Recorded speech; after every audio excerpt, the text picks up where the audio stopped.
Je veux suivre ton chemin, yes. Ton amour est mon repère, oh Dieu. Sous tes ailes, je suis en paix. Pour chaque rêve inachevé, tu ouvres les portes. Alléluia, alléluia, alléluia. J'obéis à tout ce que tu m'as dit, mon Dieu. J'ai fait ma part, j'attends mon miracle.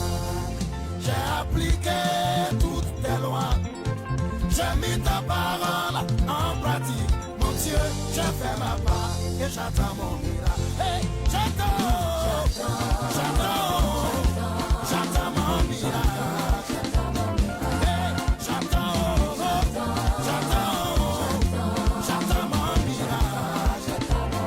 Si tu as fait pour Salomon, tu as fait pour Isaac, tu as fait pour Daniel. Tu n'as pas changé, tu es toujours le même, tu es le Dieu de miracles. J'attends mon miracle. Hey, j'attends mon miracle. Je t'essaie depuis longtemps. Je t'essaie depuis longtemps.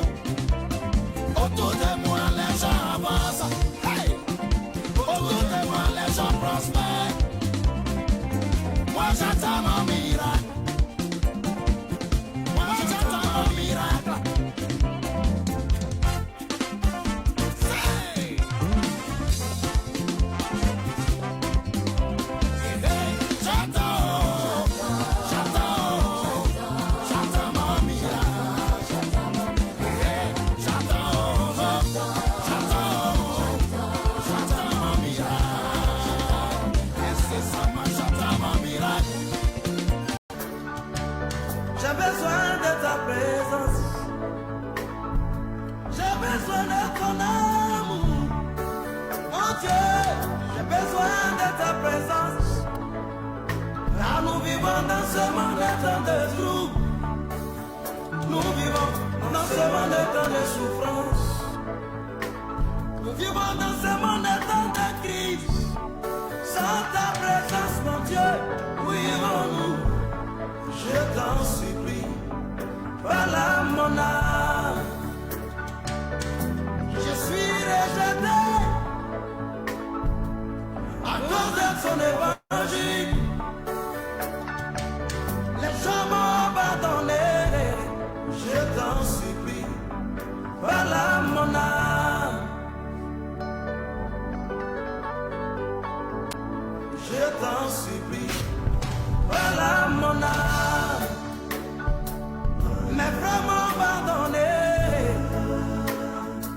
parce que j'ai pris la décision d'appartenir à ton royaume. Et pour cela, les gens m'ont abandonné.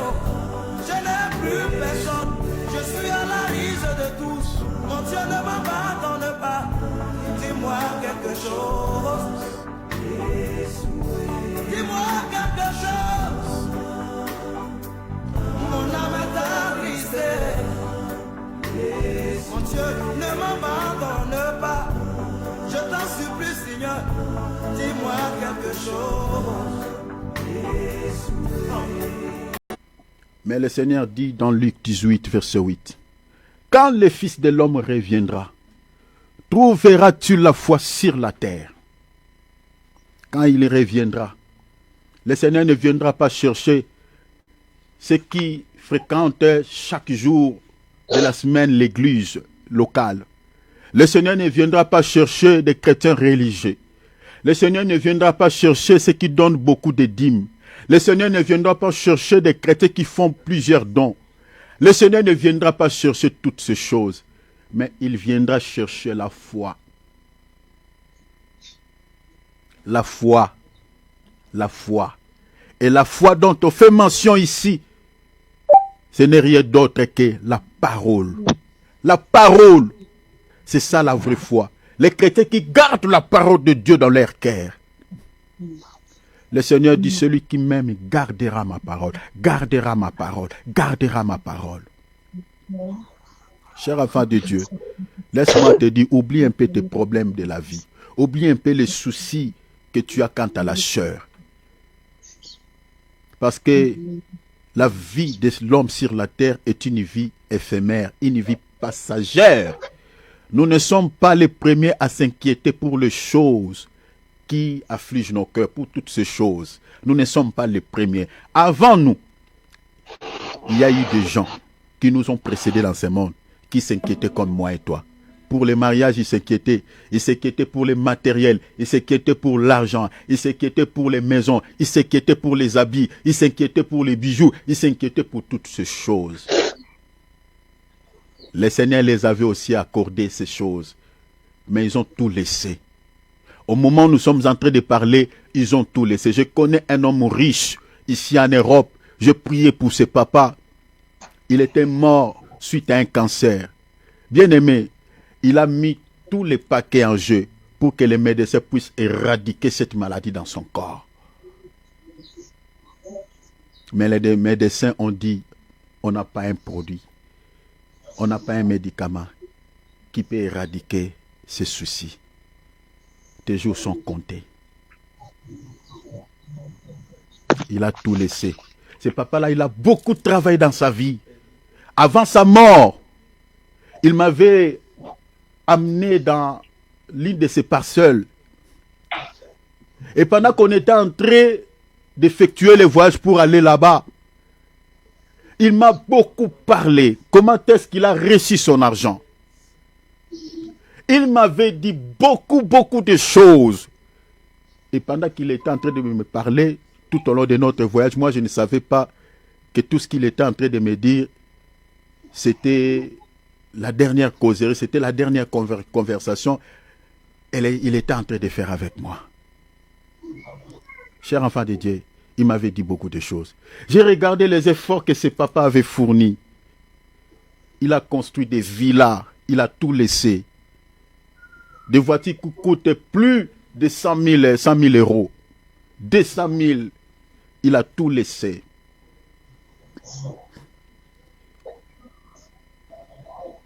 Il est mort à moins de 100 ans.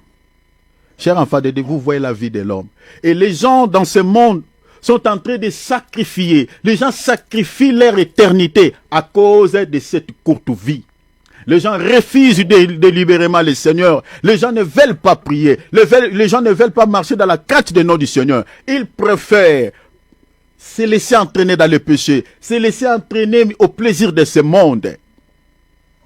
Ils sacrifient leur éternité à cause des choses de ce monde. J'aimerais te dire, mon frère, ma sœur, la famille de mon père, je suis en train de s'adresser à nous parce que nous sommes la même famille. Faisons attention. Faisons attention. Je sais, quant à la chair, quand tu cherches à réaliser quelque chose et que cela ne marche pas, ça affecte. Ça touche la sensibilité de la chair. Mais, attention, ne sois pas comme un Martin.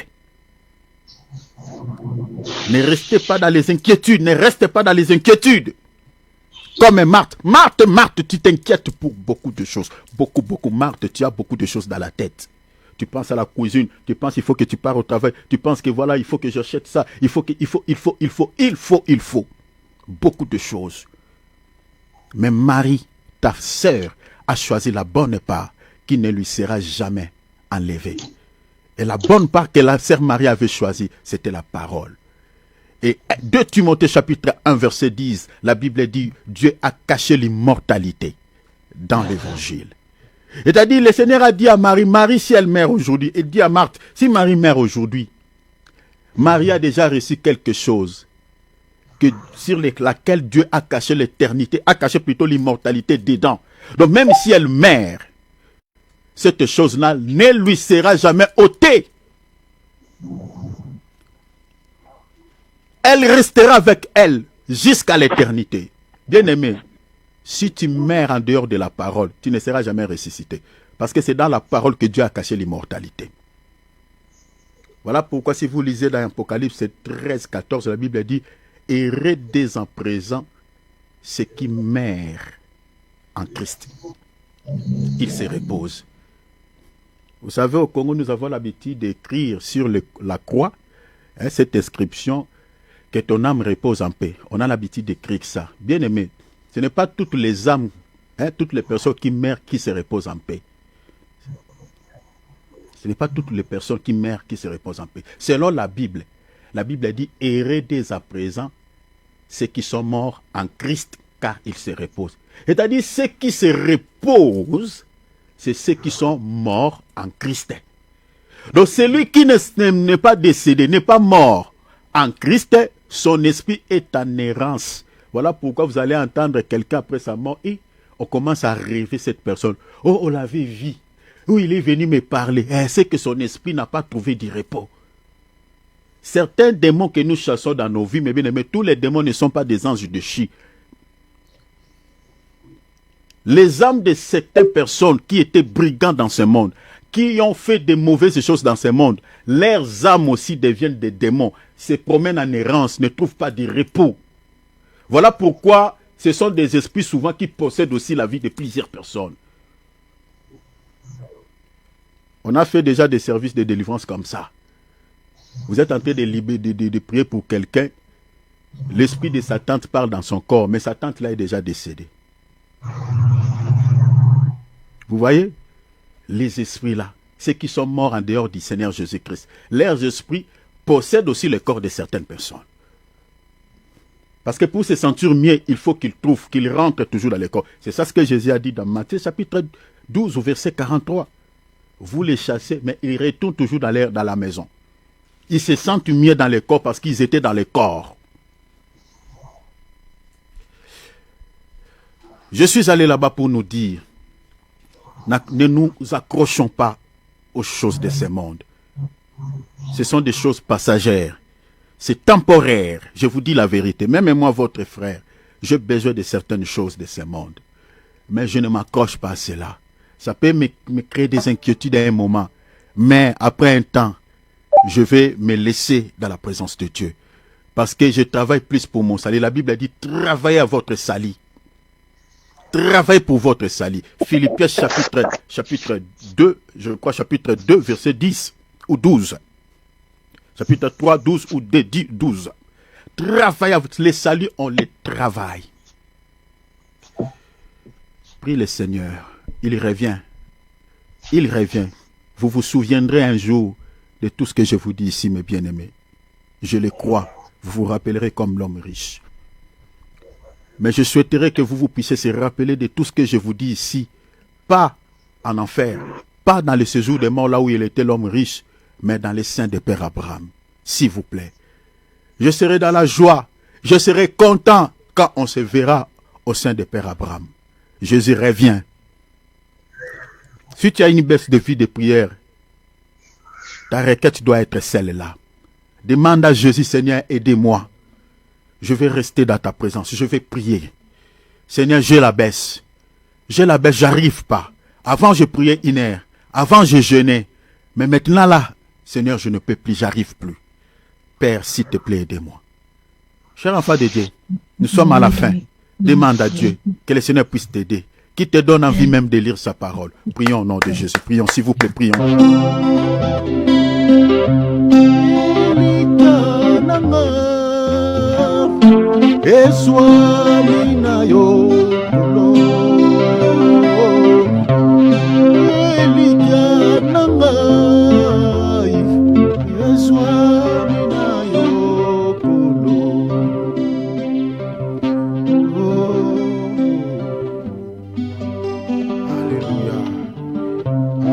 La parole, acclamons le Seigneur, donnons-lui gloire par les acclamations, bénissons le Seigneur. Que le nom du Seigneur soit béni. Prenons nos Bibles, prenons nos calepins. Voilà. Gloire à Dieu, gloire au Seigneur. Alléluia. Bien-aimé, il faut savoir comment adorer le Seigneur. Il faut prendre le temps dans l'adoration. L'adoration brise les chaînes. Vous voyez, on n'a pas mis de requêtes. Nous nous sommes arrêtés qu'à ce niveau. C'est comme ça, on se laisse guider par le Saint-Esprit. Donc, quand tu t'approches de Dieu, bien-aimé, il faut éviter l'habitude. Il faut se laisser guider par l'Esprit de Dieu. Même quand tu pries seul chez toi, Il faut toujours se laisser guider par le Saint-Esprit. Tu peux prendre même des heures dans l'adoration. Tu adores Dieu, tu dis à Dieu ce qu'il est. Tu remercies Dieu pour ce qu'il a fait dans ta vie et puis tu t'arrêtes là. Tu n'as pas introduit une requête auprès de Dieu, mais dans l'adoration, le Seigneur peut t'accorder des choses même au-delà de ce que tu allais demander. Donc il faut savoir adorer Dieu. Dieu aime l'adoration. Il y a beaucoup de gens qui attendent seulement le moment des requêtes pour introduire son sujet à Dieu. Mais regarde déjà le bien que Dieu t'a fait. Tu es en bonne santé, tu as la respiration. Qui t'a donné ça? N'est-ce pas ce Dieu-là? Qu'est-ce que tu peux comparer dans ce monde avec le souffle de vie? Même si on te donne des milliards, ne sera jamais comparable à la respiration. La respiration est plus que toute chose. C'est la grande richesse que Dieu donne à l'être humain. Mais il y a des gens qui oublient ça. Adore Dieu pour la santé, pour la respiration. Si Dieu ne te donne pas la santé, tu peux avoir de l'argent, comme je viens de dire, le cas de cet homme riche. Il ne manquait pas, il ne manquait rien. Il avait de l'argent, il avait des moyens, il avait des richesses. Mais puisque Dieu ne lui avait pas accordé la santé, il a tout laissé. Il y a des choses dans ce monde qui sont indispensables. Si Dieu ne te l'accorde pas, personne d'autre ne te donnera. La vie, le souffle est là. La santé, la paix, la joie. Si Dieu ne te donne, c'est indispensable. Il faut que seulement Dieu puisse te les donner. Regardez depuis le début de cette année, depuis le mois de janvier. Aujourd'hui, là, nous sommes à la fin de l'année 2024. Nous attendons à la fin. Nous sommes au mois de décembre, bien-aimés. Dieu ne mérite-t-il pas d'être honoré, d'être élevé? Dieu ne mérite pas d'être adoré? Ah mais non, ah mais non. Il faut savoir adorer Dieu. Voilà pourquoi des fois quand on demande des choses à Dieu, Jacques dit, vous priez et vous ne recevrez pas parce que vous priez mal. Des fois on prie mal. Prier mal, c'est-à-dire la motivation qui te pousse à prier est impure. C'est ça, prier mal. Vous priez mal parce que vous voulez quoi? Satisfaire vos passions. Satisfaire que nos passions. Mais des fois, on peut prier sans demander rien à Dieu. On se limite à l'adoration. Aujourd'hui, je vais remercier d'abord mon Dieu par rapport à tout ce qu'il fait dans ma vie. Tu peux jeûner même 24 heures et que tu le passes que dans l'adoration. Dieu sera content.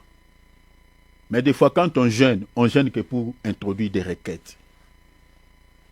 On prie mal. Parce qu'on a pas mal de désirs. On veut que le Seigneur donne, donne, donne. Depuis que tu es né, le Seigneur ne cesse de te donner. On ne se rassasie pas. On a toujours envie.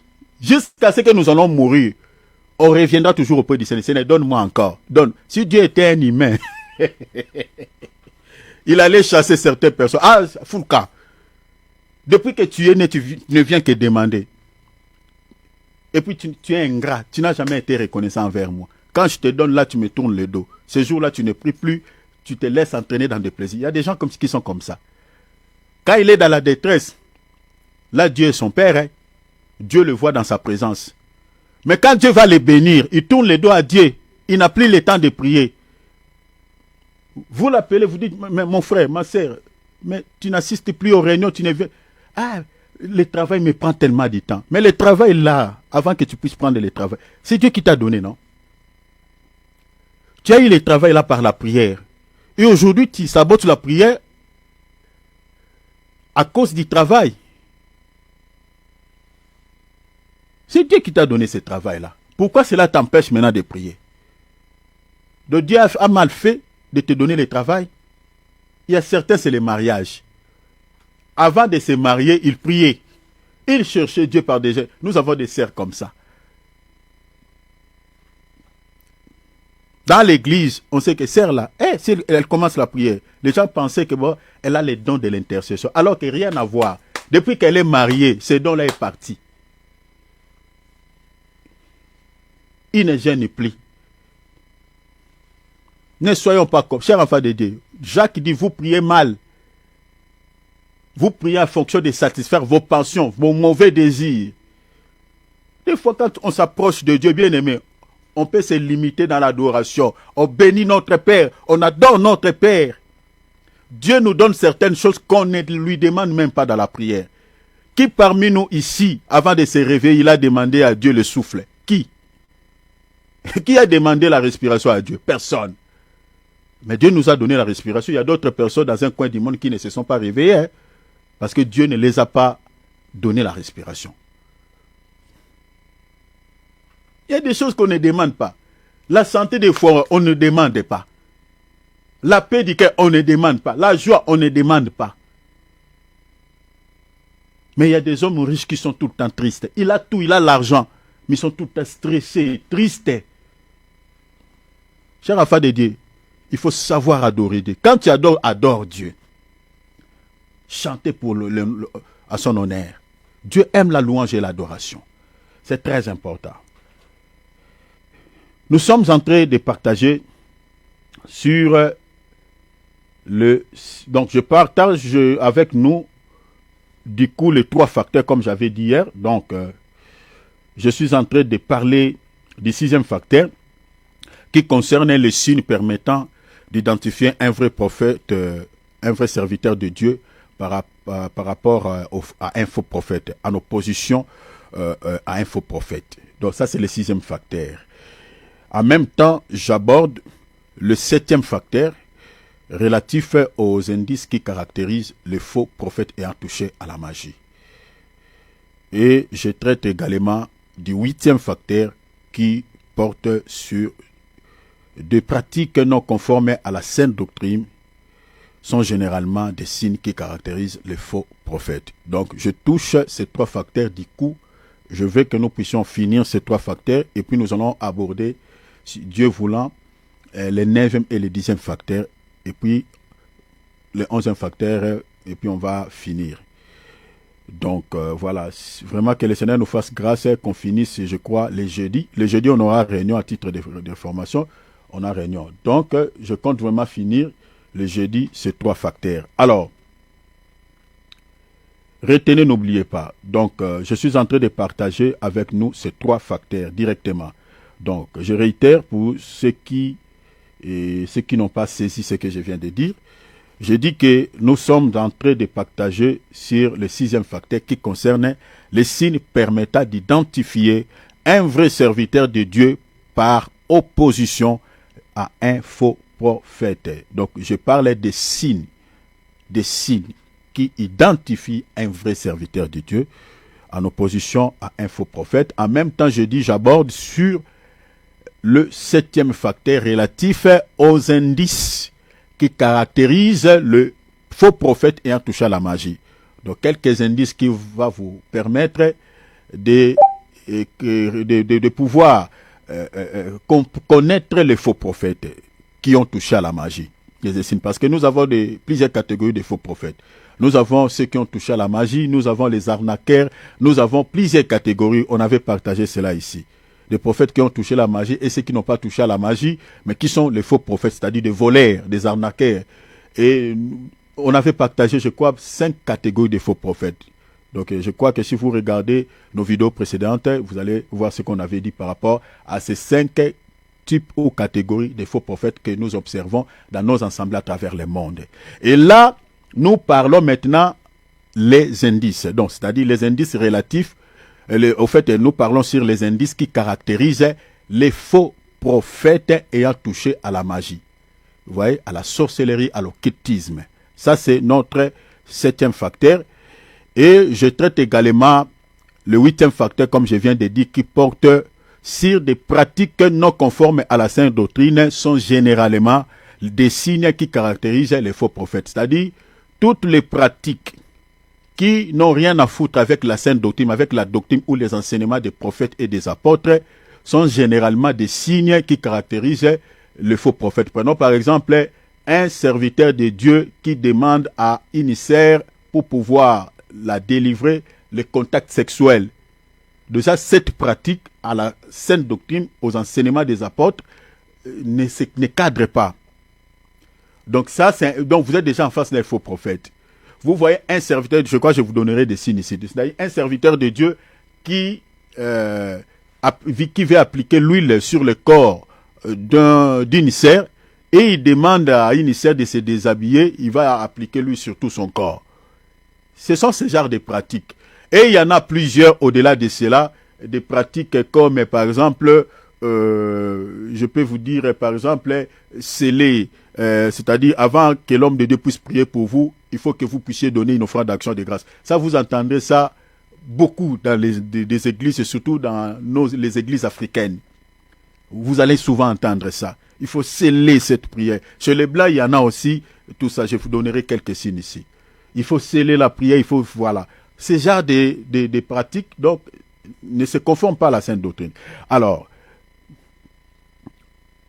on avait lu Matthieu chapitre 7, verset 15 à 20. La Bible dit, « Gardez-vous des faux prophètes, ils viennent en vous en vêtements de brebis. » Les faux prophètes viennent vers nous en vêtements de brebis. Ils ne montrent pas leur vrai visage, ils se cachent, ils se déguisent.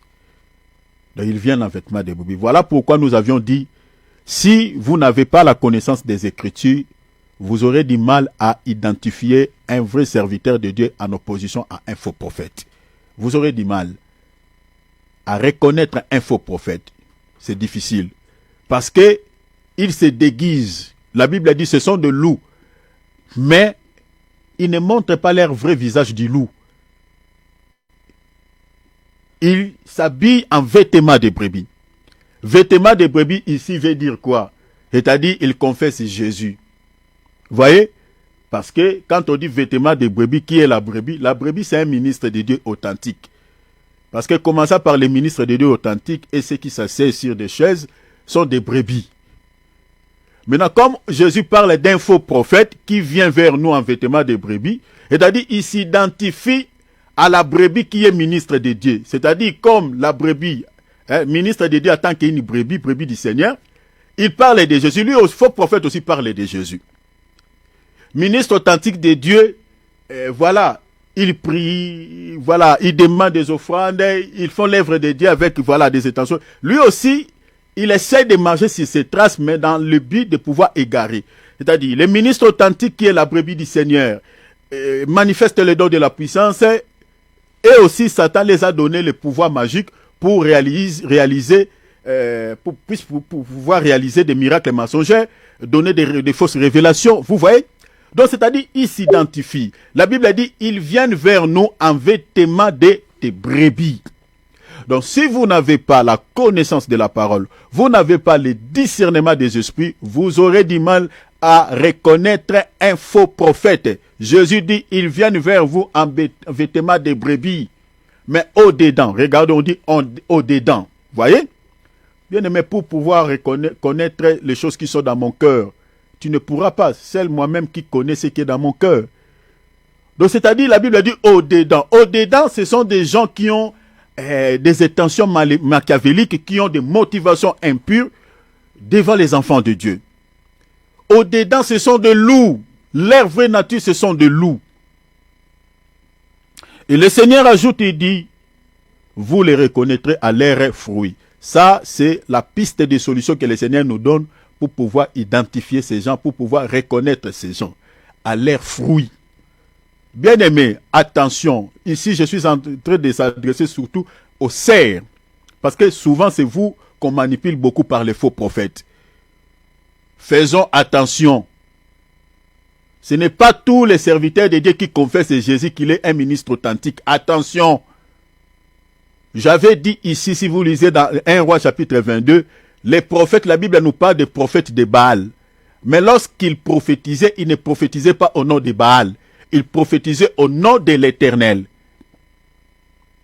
Vous voyez? Au nom de l'Éternel. Mais le texte dit que c'était des prophètes de Baal. Pourquoi ils n'ont pas prophétisé ainsi par les Baal? Pourquoi ils n'ont pas prophétisé au nom de Baal? C'est ça.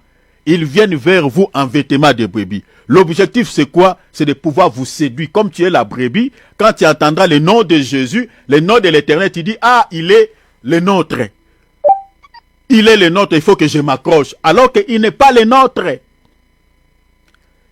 Il se sert du nom de Jésus, juste comme un appât pour tirer la brebis. C'est comme ça que Akab est allé décéder au champ de bataille à la guerre. Pourquoi? Parce qu'Akab a été séduit lorsqu'il a entendu ces prophètes de Baal prophétiser ainsi par l'Éternel. Tu vas battre les Madians, tu vas ligoter le président, le roi d'Assyrie, et tu vas les ramener ici à Jérusalem. Quand il a entendu au nom de l'Éternel, tu vas battre les Assyriens. Directement, il dit donc l'Éternel sera avec moi, alors que c'était faux. Ils viennent vers vous en vêtements de brebis. C'est ça, leur malice. Ils y servent le nom de Jésus. Ils utilisent aussi quelques versets bibliques comme nous. Mais Jésus dit, vous les reconnaîtrez à leurs fruits. Donc les fruits, ce sont des signes palpables. Fruit en tant qu'un objet palpable. Hein? Le fruit n'est pas quelque chose d'invisible. Hein? Comme la mangue, comme la pomme. Vous voyez? Donc fruit, c'est un objet qu'on peut toucher. Donc quand Jésus dit, vous les reconnaîtrez à leurs fruits, le Seigneur veut nous dire tout simplement, donc pour pouvoir les reconnaître, regardez des signes visibles. Vous n'avez pas besoin des dons de révélation. Leurs pratiques, les signes qu'ils manifestent. Regardez les signes, regardez les indices. C'est ça ce que nous sommes en train de vous donner. Quand vous voyez un serviteur de Dieu avec une grosse chaînette, bien aimé, ne vous posez pas 2, 3, 4 questions. C'est un faux prophète. Posez-vous la question, pourquoi il porte cette grosse chaîne sur son cou? Ça sert à quoi? Vous voyez un serviteur de Dieu avec une épée. Vous allez vous... Parce qu'il se sert aussi des Écritures. Il peut récupérer Hébreux chapitre 4, verset 12, là où la Bible dit, la parole de Dieu est une épée à deux tranchants. On dit la parole. Est-ce que la parole de Dieu est comme une épée? Est-ce que la parole de Dieu est quelque chose de visible? Maintenant, pourquoi lui, il détient entre ses mains l'épée physique? La Bible nous demande de représenter la parole de Dieu comme une épée physique. C'est ça la sorcellerie. C'est ça la magie. J'ai des vidéos ici, mais je me réserve de balancer toutes ces vidéos-là.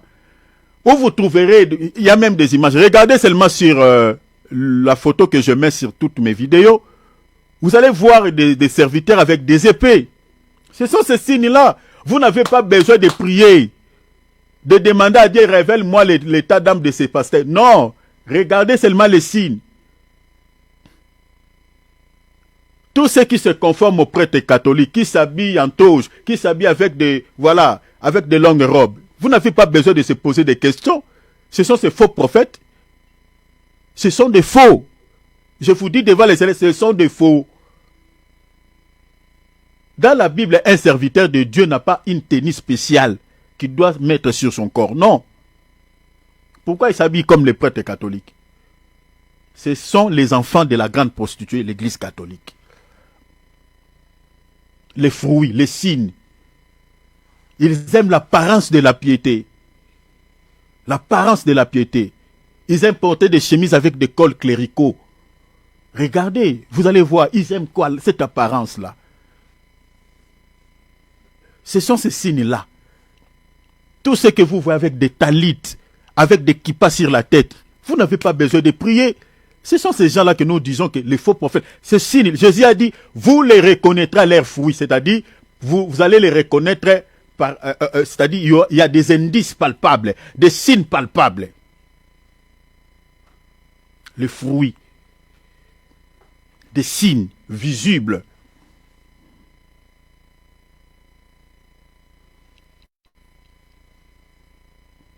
Un serviteur de Dieu qui vous demande de l'argent va de prier pour vous. Oh ma sœur, tu vois, il faut sceller cette prophétie. Avant de passer à la délivrance, on n'a pas assez de place ici, donc il faut demander un sou. Bien aimé, vous êtes en face d'un faux prophète. Vous les reconnaîtrez à leurs fruits. Jésus donne des exemples. Cueille-t-on des raisins, ou des épines, ou des figues, sur des chardons? Verset 17. Tout bon arbre portait de bons fruits. Un vrai serviteur de Dieu ne peut manifester que de bonnes œuvres. Mais les mauvais arbres portaient de mauvais fruits. Un faux prophète ne peut pas manifester de bons fruits. J'avais longuement parlé sur les bonnes œuvres et les bons fruits.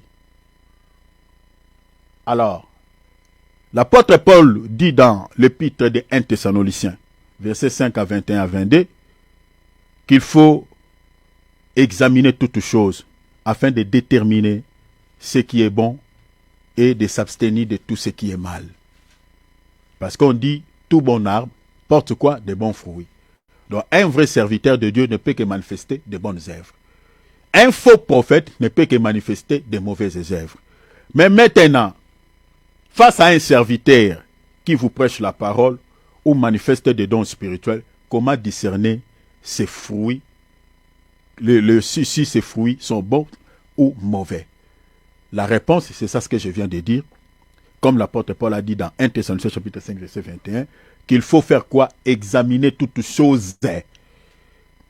Il faut examiner. Si vous n'examinez pas, cher enfant de Dieu, vous aurez du mal à pouvoir remarquer si vous êtes constaté, si vous êtes en face d'un faux prophète. Donc l'apôtre Paul dit examiner toutes choses afin de retenir ce qui est bon et de s'abstenir de tout ce qui est mal. Je suis dans 1 Thessaloniciens 5, 21, 22. La Bible dit mais examinez toutes choses. Retenez ce qui est bon. Verset 22, abstenez-vous de toute espèce de mal. Donc retenir ce qui est bon. Attention, je vais faire une petite nuance ici. Retenir ce qui est bon, ici, bon par rapport à la parole. Attention, bon par rapport à la parole. Car il y a des choses, il y a certaines choses qui sont bonnes selon la chair, mais non selon la parole. Vous le savez, il y a des choses qui sont bonnes selon la chair et non selon la parole. Maintenant, quand la Bible dit ici, examinez toutes choses, retenez ce qui est bon, c'est-à-dire bon par rapport à la parole. Donc, cette chose-là doit être bonne par rapport aux enseignements de Jésus, aux enseignements des apôtres. Et s'abstenez-vous de tout ce qui est mal. Ce qui est mal est non par rapport à la chair, parce que moi je n'aime pas, parce que je ne veux pas, mais ce qui est mal par rapport aux enseignements.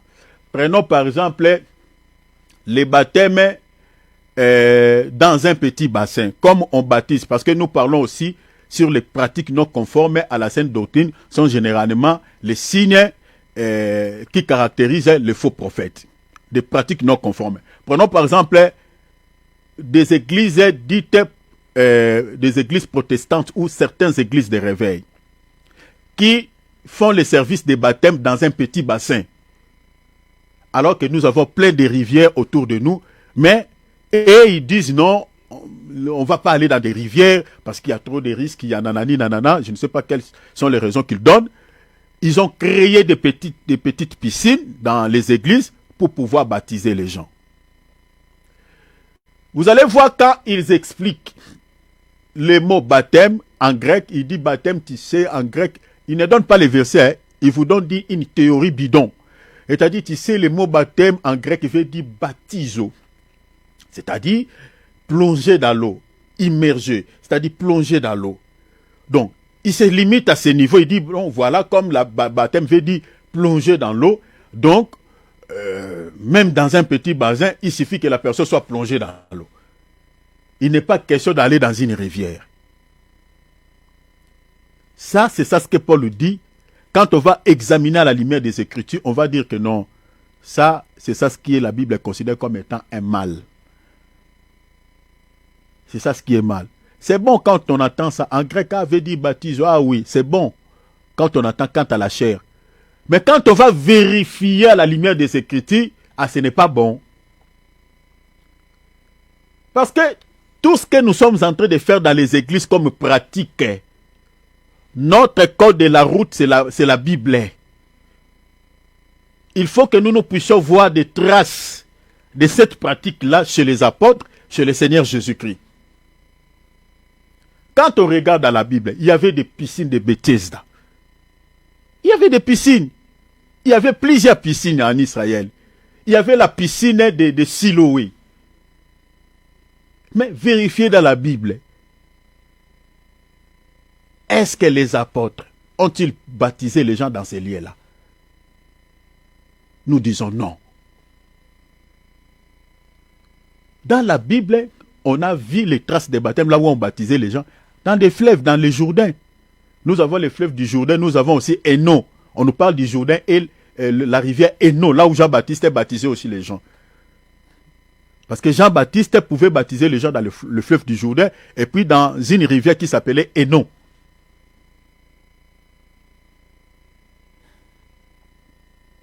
C'était des eaux qui coulent, des rivières qui coulent, des fleuves qui coulent.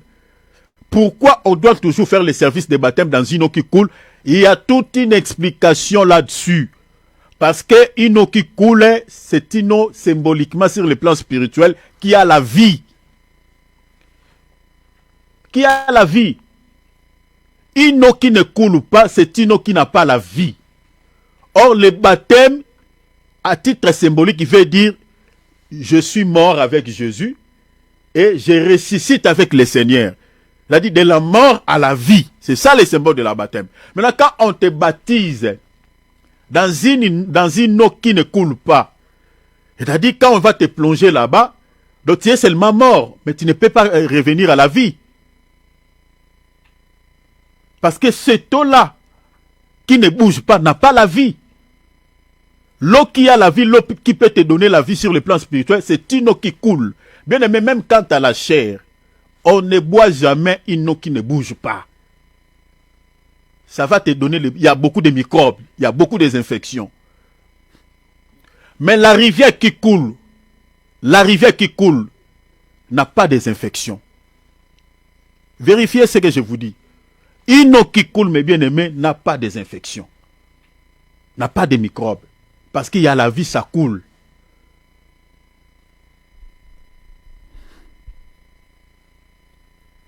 Il y a toute une explication. Il y a toute une explication. Et retenez, mes bien-aimés, tout ce qui est pratique doctrinale, tout ce qui est doctrinal, cher enfant de Dieu, sur les plans spirituels, il y a des esprits qui les accompagnent. C'est-à-dire, quand on fait quelque chose selon le modèle apostolique, selon le modèle biblique, selon les fondements des apôtres, il y a des esprits qui les accompagnent. Quand on ne respecte pas la doctrine des apôtres, mes bien-aimés, on est seul. Je vous donne un exemple pour que vous puissiez me comprendre. Vous savez, si vous lisez dans 1 Corinthiens chapitre 11, je pense que vous me saisissez. Vous êtes là, mes bien-aimés. Amen, amen. Je ne parle pas seul. Hein. Gloire à Dieu. Okay. Amen. Merci beaucoup, mes frères. Merci beaucoup, chérie. Retenez 1 Corinthiens chapitre 11. Tout ce qui est doctrinal, mes bien-aimés, j'ai dit qu'il y a les esprits qui les accompagnent. Vous allez remarquer que dans 1 Corinthiens chapitre 11, verset 20, il lisait jusqu'au verset 31. Descendez. Les gens blasphémaient contre les repas du Seigneur. Les gens mangeaient les repas du Seigneur à la manière qui n'était pas conforme aux Saintes Écritures. Alors, quand l'apôtre Paul est venu, parce qu'il y a des gens qui prenaient du vin en excès et ils tombaient dans la l'ivresse, et l'apôtre Paul, quand il est venu, n'a pas aimé ces comportements. Il commençait à réprimander ces gens. Il dit, mais vous méprisez le corps du Seigneur. Et l'apôtre Paul commence à leur dire, c'est lui qui mange. Suivez-moi ici très bien. Parce que je suis en train de vous dire que tout ce qui est doctrinal, les esprits les accompagnent. C'est-à-dire, par exemple, quand on fait les services de baptême, nous on voit seulement, on plonge quelqu'un dans l'eau et on les fait sortir. Mais sur le plan spirituel, on ne sait pas on est avec qui. Des fois, les anges sont là, mais on ne les voit pas. Ils sont venus assister à cette cérémonie d'une grande importance pour notre Dieu. Parce que la Bible dit, si quelqu'un s'est converti, donne sa vie à Jésus, il y a une fête au ciel. Des fois, Dieu libère des anges dans des cérémonies là. Vous voyez seulement, vous êtes 2, vous êtes 3, voilà, vous êtes en train de faire les services. Attention! La raison pour laquelle vous allez remarquer que quand on plonge certaines personnes dans l'eau, directement les Saint-Esprit, les saisit, commencent à prophétiser. C'est pour attester qu'on n'est pas seul dans ces services-là, les esprits nous accompagnent. Il y a certaines personnes qui étaient malades, mais après avoir réussi son baptême, on les fait sortir, la maladie est partie. Il y a des délivrances qui se donnent lors des services de baptême. Beaucoup de choses. L'apôtre Paul dit aux gens qui méprisaient cette pratique doctrinale, les repas du Seigneur. Il dit, c'est lui qui mange les repas du Seigneur sans discerner. L'apôtre Paul lui dit, sans discerner, l'apôtre Paul est en train de dire que il est, au fait, c'est que, attendez, j'aimerais vous lire ça pour ne pas changer le sens contextuel de cette pensée. Allons-y dans 1 Corinthiens chapitre 11. Je vais lire seulement la partie où je suis en train de dire là, le verset 28. Regarde, il dit ceci. Il dit ceci. Je lis à partir du verset 27. Je lis à partir du verset 26, 28 pour la meilleure compréhension. Suivez, vérifiez chez vous, hein, vérifiez. Le Seigneur dit, car toutes les fois que vous mangez ce pain et que vous buvez cette coupe, on dit, chaque fois que vous mangez ce pain, je vais expliquer quelque chose ici. On ne dit pas que chaque fois que vous mangez des pains. Est-ce que vous avez vu quelque chose ici? On ne dit pas chaque fois que vous mangez des pains. Chaque fois que vous mangez ces pains, il n'y a qu'un seul pain qu'on partage tous. Donc tout ce que vous voyez là, dans les églises dites de réveil, dans les églises protestantes, des morceaux de pain qu'on distribue comme aux petits-enfants, hein, aux enfants des gardiennes, aux enfants des maternelles. Ces morceaux de pain là qu'on donne aux gens, ça ne se fait pas comme ça. Et ce qui est pire encore, ce sont des pains avec du levain. Bien aimé, les pains que nous mangeons lors du repas du Seigneur, c'est le pain sans le levain. Le pain sans le levain explique que, c'est-à-dire le corps de Jésus, la chair de Jésus que nous mangeons la chair qui est sans péché, qui n'a pas d'impureté. C'est ça ce qui explique le pain sans le levain. Parce que Jésus n'avait pas le péché, n'a jamais commis le péché. Le levain explique le péché. Mais regardez dans certaines églises où vous trouverez, on fait les repas du Seigneur avec des pains, avec du levain. Ils ont acheté du pain dans des supermarchés. Je connais une église ici en France qui fait les repas du Seigneur avec le pain qui a du levain. Bien aimé, vous savez, il y a beaucoup de... C'est pour ça que je vous dis, des pratiques non conformes à la sainte doctrine sont généralement des signes qui caractérisent que cette église-là est dirigée par des faux prophètes. Ne vous posez pas 3-4 questions. Jésus dit, vous les reconnaîtrez à leurs fruits. Les fruits, ce sont des pratiques. Dans la Bible, on n'a jamais célébré la Sainte Seine avec le pain qui a du levain. Il n'y en a pas. Mais posez-vous la question, pourquoi ces gens-là ne respectent-ils, bien aimé, quand je parle de ces choses, hein, si c'était, je ne sais pas, si c'était à la chair comme ça, on allait vraiment livrer des combats avec certains peuples. Parce que des fois, ça donne la colère. Tu dis, mais c'est écrit. C'est écrit. Pourquoi vous ne respectez pas les Écritures, la Bible? C'est pour ça que je suis en train de vous dire, mes frères, mes sœurs, s'il vous plaît, méditez la parole. Méditez. Parce que si vous n'avez pas la connaissance des Écritures, tout ce que nous sommes en train de dire là au sujet des faux prophètes, cher enfant de Dieu, demain ou après-demain, vous tomberez sur le panneau des faux prophètes. Parce que ce qui va vous aider à ne pas pouvoir prier dans les églises de faux prophètes, à ne pas pouvoir laisser vos oreilles écouter quand les faux prophètes prêchent, c'est l'enseignement, la connaissance que vous avez, la connaissance de la parole. C'est la connaissance. Mais si vous n'avez pas la connaissance, et c'est compliqué, tout celui qui se présente devant vous au nom de l'Éternel, eh bien, vous allez l'accueillir comme serviteur de Dieu.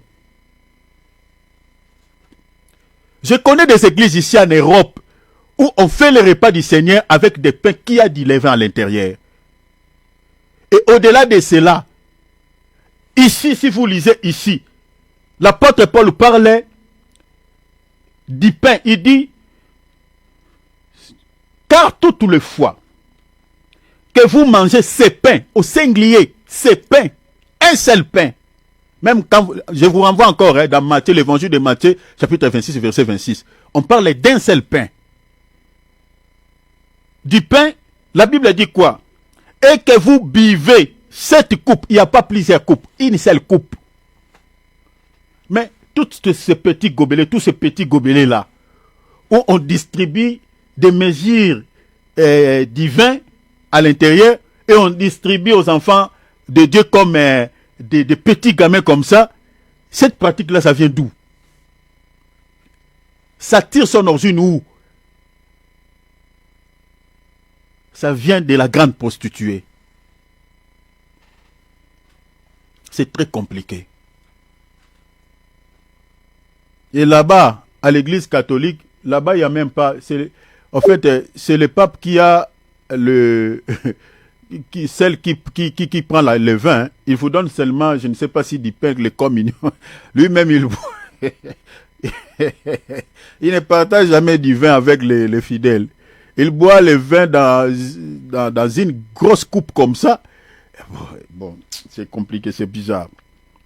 Maintenant, regardez ce que je suis en train de vous dire ici. L'apôtre Paul dit maintenant dans le verset 27, c'est pourquoi celui qui mangera le pain ou boira la coupe du Seigneur indignement, sera coupable envers le corps et le sang du Seigneur. Est-ce que vous avez vu ça? Sera coupable. Qui mangera ou qui boira indignement sera coupable. Regardez la suite.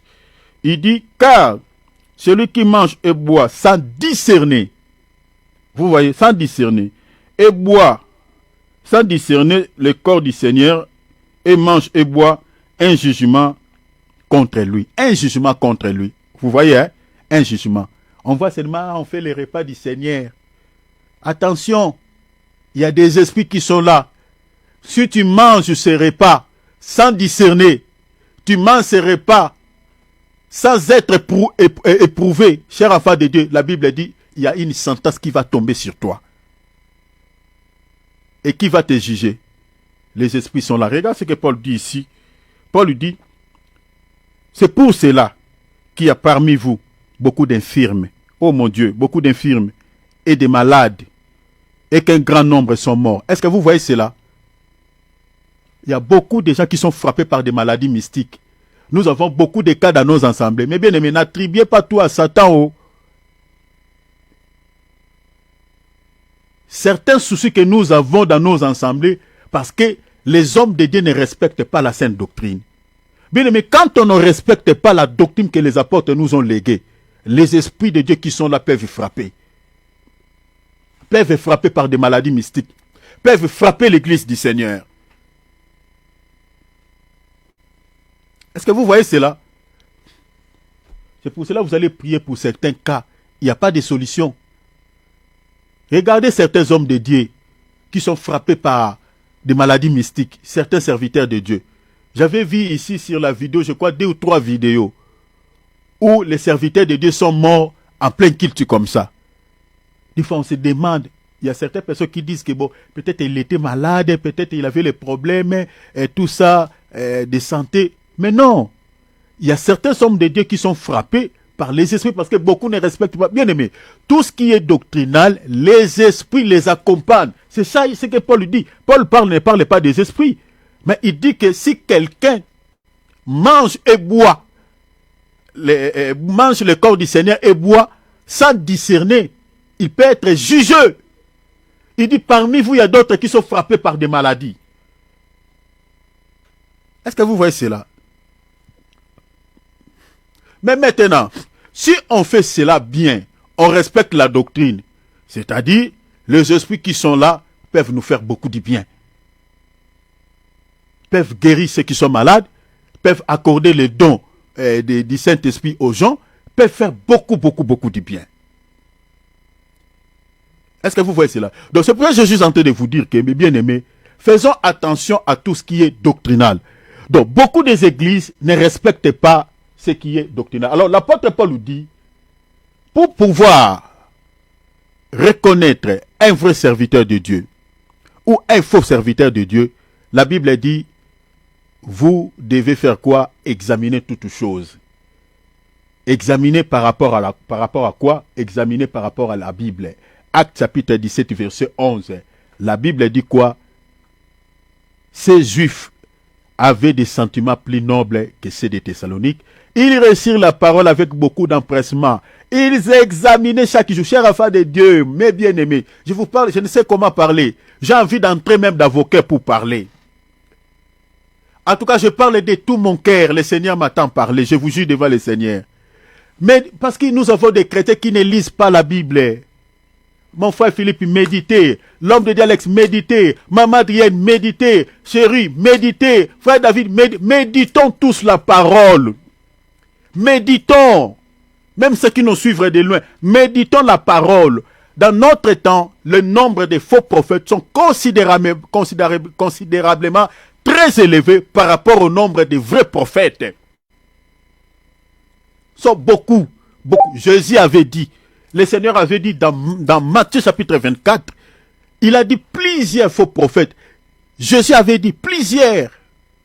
Si vous lisez même dans 1 Thessaloniciens, on parle aussi de plusieurs faux prophètes. Il a dit partout où on parle de faux prophètes, on parle toujours de plusieurs, beaucoup. Le nombre de faux prophètes depuis la nuit des temps ont été beaucoup par rapport au nombre de vrais prophètes. Ont été toujours plusieurs.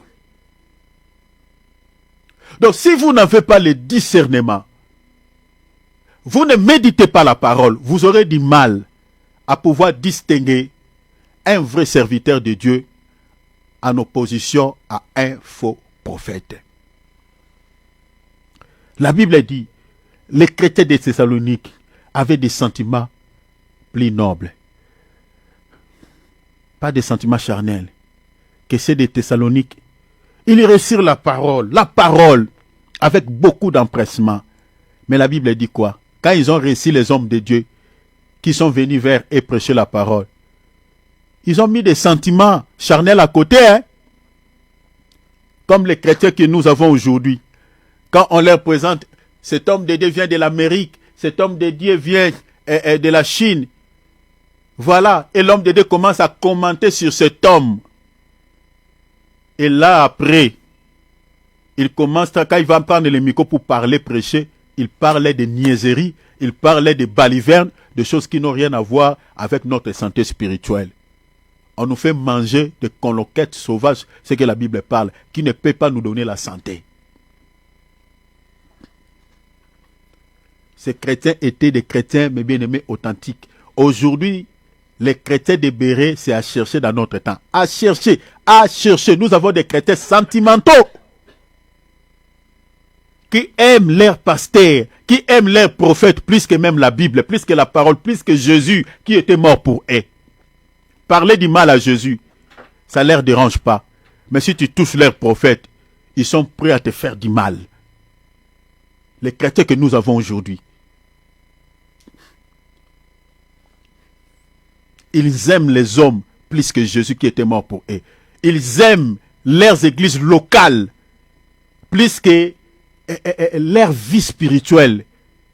Ils préfèrent servir. Attendez, je vous avais promis ici, on finit le mois de décembre par la grâce de Dieu, le mois de janvier, avant de toucher, parce que je vais finir les 11 points, ce mois de décembre. Même si ça ne finit pas, on va mettre un point virgule. Le mois de décembre et du janvier, je vais vous parler d'un nouveau sujet pendant un mois. Après, nous allons revenir encore pour parler de chaque fausse doctrine. Je vous donnerai une liste. Parce que là, on n'a pas encore touché des fausses doctrines. Mais je vous parlerai des fausses doctrines que nous retrouvons dans nos assemblées. On vous parlera. Beaucoup de choses que vous pensez que oh, c'est biblique, c'est normal. Bien aimé, rien de biblique, rien de divin. Satanique. On vous parlera. Mais je parlerai d'un sujet où je parlerai servir. Hein, je pense que je parlerai de cela, ou ça je toucherai sur la prophétie, mais je compte parler de cela. Servir et sali personnel, qu'est-ce qui est mieux? Nous allons partager sur ce thème. Servir et sali personnel, qu'est-ce qui est mieux? Parce qu'aujourd'hui, les gens veulent servir Dieu. Mais ils ne s'inquiètent pas de leur sali personnel. Je trouvais en Europe ce genre de chrétiens, plusieurs. Les gens aiment, ils s'attachent à leurs églises locales. Ils négligent leur santé spirituelle. Voilà pourquoi nous avons des chrétiens, ils chantent au choral, ils sont dans les équipes de musique, ils servent Dieu dans les assemblées, mais sont comparables aux païens. Sont comparables, sont comme des païens. Ils insultent, ils sont dans tout. Tu vas savoir seulement qu'il est chrétien ou elle est chrétienne, c'est seulement quand elle va parler de Jésus, elle donne 2-3 versets bibliques. Donc les gens aiment servir Dieu que leur salut personnel. Et nous en avons plein, ces genres de chrétiens. Le jour du culte, comme aujourd'hui nous sommes dimanche, le culte commence à 9h. Lui, comme il sait que c'est lui qui balaye, 8h juste, il est là.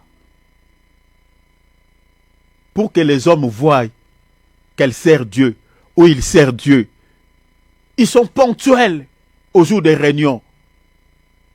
Mais les comportements, au sujet de leur salut personnel, ils sont restés païens. David avait fait une vision, avait fait un rêve, mon frère David. Il a vu dans ses rêves. L'enlèvement avait eu lieu. Je bénis Dieu parce que j'étais parti. Il a vu que j'étais parti. Et lui,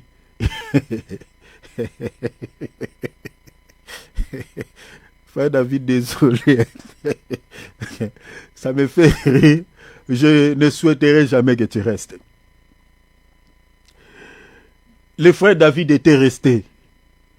Et il n'était pas le seul à être resté. Et les autres personnes aussi que lui il connaît, c'est-à-dire une église qu'il connaît, tout le monde était resté.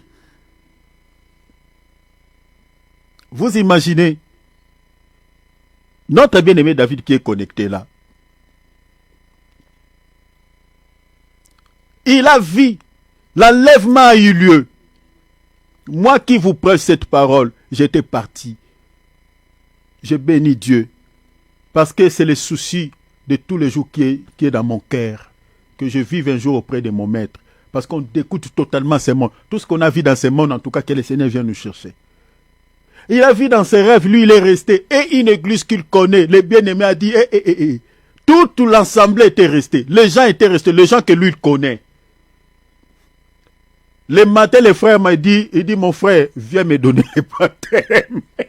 Je vais me préparer pour partir à l'enlèvement. Il est là. C'est comme ça qu'il a pris les décisions de prendre son baptême. Bien-aimé, attention, enlevons tous les sentiments charnels. Méditons la Bible. Il y a des chrétiens qui pleurent en enfer, qui pleurent, qui demandent, Seigneur, pourquoi je me retrouve ici? Pourquoi? Moi j'étais chrétien, je te servais dans mon église. Le Seigneur dit, tu me servais, mais ton cœur était loin de moi. C'est comme l'Israël. Ce peuple m'honore des lèvres, de leur bouche, mais leur cœur était éloigné de moi. C'est ça le comportement de plusieurs chrétiens dans nos assemblées. Ils chantent pour Jésus dans la bouche.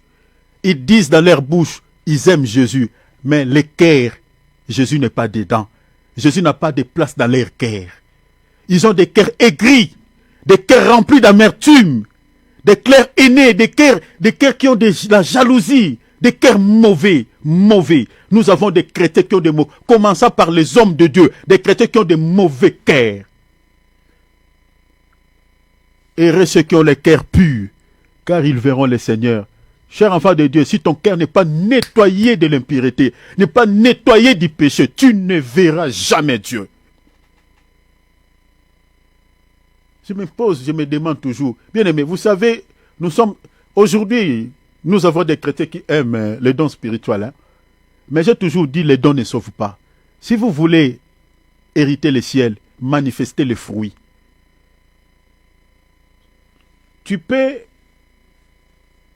ou tu ne peux avoir les dons spirituels. Cela ne va pas être un obstacle pour ton salut. Mais si tu n'as pas de fruits, ça c'est le risque. Ça c'est le risque. Un chrétien qui n'a pas les dons spirituels, s'il a des fruits, quand le Seigneur viendra, il partira. Mais un chrétien qui a les dons spirituels, mais qui n'a pas de fruits, ne sera jamais sauvé. Voilà pourquoi la Bible dit, beaucoup diront quoi? N'avons-nous pas fait des miracles à ton nom? les dons spirituels. N'avons-nous pas prophétisé à ton nom? Les dons spirituels ne sauvent pas. Les dons spirituels ne sauvent pas. C'est les fruits qui sauvent. Manifestons des fruits dignes de la repentance si nous voulons être sauvés. Soyons comme des Béréens. Enlevons tous les sentiments. Même moi, votre frère qui vous parle et qui vous prêche, tu n'as pas besoin de, voilà, je ne sais pas, de m'aimer ou de ne pas m'aimer. Bien aimé, moi, tout ce qui m'intéresse, aimer la parole, aimer Jésus. Si je vous dis quelque chose qui ne se justifie pas, bien aimé, ne crois pas. Ne crois pas. Aujourd'hui, nous avons des chrétiens. L'homme de Dieu est en train de dire des choses. Dans la Bible, vous êtes en train de se demander, est-ce qu'il y a un verset qui approuve ce qu'il est en train de dire là? Il n'y en a pas. Ils examinaient chaque jour les Écritures pour voir si ce qu'on leur disait était exact. Ici, il n'est pas question du grec ou de l'hébreu. Aujourd'hui, nous avons des chrétiens. Vous êtes en train de lire la Bible. Au lieu de te montrer ce qu'il est en train de dire dans la Bible, il commence à t'expliquer les Grecs et l'hébreu. Bien aimé. Soyons comme des Béréens, non? Mon frère David, est-ce que tu es en train de m'écouter, mon frère? Tu es là, mon frère. Oui, tu vois ce que la Bible dit? Ils examinaient quoi? Chaque jour les Écritures. Maintenant, quand quelqu'un nous dit quelque chose, au lieu de vérifier dans la Bible, il n'y en a pas, il nous explique les Grecs et l'hébreu. Allez-y comprendre, chers enfants de Dieu.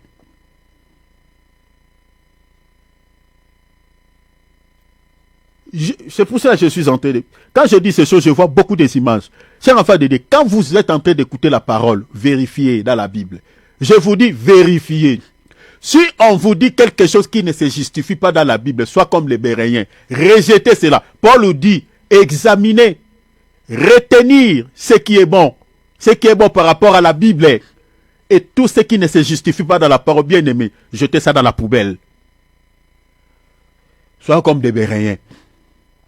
Voilà pourquoi, méditons, Josué 1:8, que ces livres, répétez sans cesse les enseignements du livre de la loi, et médite-les jour et nuit, afin d'y obéir et d'appliquer tout ce qui y est écrit, car alors tu auras du succès dans tes entreprises, et alors tu réussiras. Jésus a dit, vous les reconnaîtrez à leurs fruits. Dans 2 Thessaloniciens chapitre 2, versets 3 à 4, vous lisez 7 à 11. La Bible dit que personne ne vous séduise d'aucune manière, car il faut que l'apostasie soit arrivée, l'abandon de la foi, comme on est en train de voir aujourd'hui. Il y a des chrétiens qui ont abandonné la foi, des chrétiens qui sont devenus des religieux, des chrétiens qui n'ont plus la vie de prière. Vous savez, l'abandon de la foi, bien-aimé, lorsque tu commences à reculer en arrière, la prière devient un corvée pour toi, comme une punition. Méditer la parole, ça devient toute une punition. C'est-à-dire, tout ce qui est les affaires de Dieu, ça t'intéresse plus. Tu te donnes plutôt plus à la chair. C'est ça ce qu'on appelle l'apostasie. Tu es tombé. Les serviteurs de Dieu qui prêchent des niaiseries, qui ont quitté le droit chemin, ils commencent à prêcher de fausseté. Ils sont tombés dans l'apostasie. Et la Bible dit, l'apostasie fait partie des signes qui caractérisent la montée de l'Antichrist et le départ de l'Église. C'est ça ce qu'on lit ici. La Bible dit que personne ne vous séduise d'aucune manière, car il faut que l'apostasie soit arrivée auparavant. Et qu'on ait vu paraître l'homme du péché, c'est-à-dire l'Antichrist, le fils de la perdition. Tout ça, ce sont ses appellations. La Bible dit, la diversité qui s'élève au-dessus de tout ce qu'on appelle Dieu. Vous voyez, l'Antichrist, il se présente dans les casquettes de Dieu. Mais le problème, c'est qu'il est adversaire. Il est antichrist. Il vient au nom de Dieu. Mais son objectif, ce n'est pas pour pouvoir servir Dieu, mais c'est pour pouvoir combattre Dieu. Comme nous sommes en train de voir tous ces serviteurs-là. Ils prononcent le nom de Jésus, mais on les attrape dans des histoires, dans l'escroquerie. Ils sont mêlés dans l'impudicité, dans l'adultère. Bien aimé, vous pensez qu'ils sont tombés dans l'impudicité ou dans l'adultère? Est-ce qu'ils sont tombés dans la corruption? Mais non. Ce sont des gens qui sont mandatés par les diables. Ils confessent le nom de Jésus dans leur bouche et on les retrouve dans des histoires. Ils les font expressement pour faire insulter le nom même des ministres authentiques de Dieu. Ils les font expressement. Ils les font expressement. La majorité des serviteurs de Dieu qui sont impliqués dans la dictée, dans l'escroquerie, dans toutes ces choses, bien aimés, ce sont des agents du monde des ténèbres. La majorité. Il y a très peu d'exceptions. Mais la majorité, c'est pour faire insulter le nom, un, de Jésus, et de deux, et de pouvoir suyer même les ministres authentiques de Dieu. Pour que les gens disent que tous les serviteurs sont idem. Alors qu'il n'y a rien à voir. Regardez ici, l'apparition de cet homme. La Bible dit quoi? Il est adversaire de Dieu. Adversaire de ceux qui s'élèvent au-dessus de tout ce qu'on appelle Dieu. Mais son objectif c'est quoi? La Bible dit jusqu'à ce que ça soit dans les temples et s'autoproclamant lui-même Dieu. Est-ce que vous voyez? Donc il prend la casquette de Dieu. Il s'autoproclame Dieu. Mais son objectif c'est quoi? De servir Dieu, adorer Dieu? Non. C'est de détourner les gens sur la voie du Seigneur. Et dans le verset 7, la Bible dit quoi? Car le mystère de l'iniquité, je vais vous expliquer cela pendant quelques minutes avant de finir. Le mystère de l'iniquité agit déjà. Retenez cela. La Bible dit le mystère de l'iniquité. Il y a un péché, un péché très grave. La Bible dit ce péché, c'est comme un mystère. C'est comme quelque chose qui est caché. Mais l'apôtre Paul dit depuis son temps, il dit que le mystère de ces péchés est dans l'opération, est déjà au milieu de nous, agit déjà, est déjà présentement au milieu de nous. Et nous allons les décortiquer. Vous allez voir que dans notre temps, ce qui est mystère de l'iniquité ici, dans notre temps, mes bien-aimés, il y en a plein. Il agit déjà. Il y en a plein. Et je vais vous les montrer. Les montrer ici. Il dit, agit déjà. Il faut seulement que celui qui les retienne encore ait disparu. Et alors, paraîtra l'impie. L'impie, c'est-à-dire le fils du péché, l'antichrist, c'est faux prophète. Donc, l'apôtre Paul nous fait comprendre par rapport à cette écriture, cet homme que le monde attend, qui s'appelle l'antichrist, cet homme providentiel, qui va gouverner ce monde, qui va séduire ce monde au nom de Dieu, entre guillemets. Hein? Quand vous entendez ce président-là, qui vient d'être élu, hein? Un homme politique, mais dans sa bouche, Jésus, Dieu, hey! Et je vis les hommes de Dieu être séduits, my God, alléluia. La Bible dit, les faux prophètes s'élèveront. Ils feront des grands produits. S'il est possible, ils séduiront même les élis. Je vois même des serviteurs de Dieu, entre guillemets, des grands hommes de Dieu, qui bénissent Dieu. Ah, voilà parce que Donald Trump est devenu président. Ah bon? Parce qu'il est chrétien. Ah bon? Qui vous dit qu'il est chrétien? Et ça, ce sont des signes qui approuvent suffisamment. L'antichrist, qui viendra comme étant le faux messie, il réussira son coup.